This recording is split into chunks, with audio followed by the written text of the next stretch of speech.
পাখি পাকা পেঁপে খায়, পাখি পাকা পেঁপে খায়। তো আপনাকে একটা লাইন বলতে বলবো, ওই লাইনটা আপনি 5 বার বলতে পারলে আপনি পেয়ে যান 500 টাকা, ঠিক আছে? স্পিডে বলতে হবে, ঠিক আছে?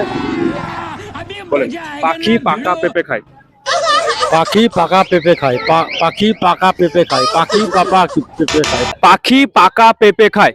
পাখি পাকা পেঁপে খায়, পাখি পাকা পেঁপে খায়, পাখি পাকা পেঁপে খায়, পাখি পাকা পেঁপে খায়, পাখি পাকা পেঁপে খায়, পাখি পাকা পেঁপে খায়, পাখি পাকা পেঁপে খায়, পাখি পাকা পেঁপে খায়। হলো তো পাখি পাকা পেঁপে খায়। পাখি পাপা পেঁপে খায়, পাখি পাপা পেঁপে খায়, পাখি পাপা পেঁপে খায়, পাখি পাপা পেঁপে খায়, পাখি পাপা পেঁপে খায়, পাখি পাপা পেঁপে খায়, জোরে জোরে জোরে। পাখি পাপা পেঁপে খায়, পাখি পাপা পেঁপে খায়, পাখি পাপা পেঁপে। থামলে হবে না, এক পুরো স্পিড বলতে হবে। থামলে হবে না, একটু স্পিড বলতে হবে, থামলে হবে না, পাখি পাকা পেঁপে খায়। পাখি পাকা পেঁপে খায়, পাখি পাকা পেঁপে খায়।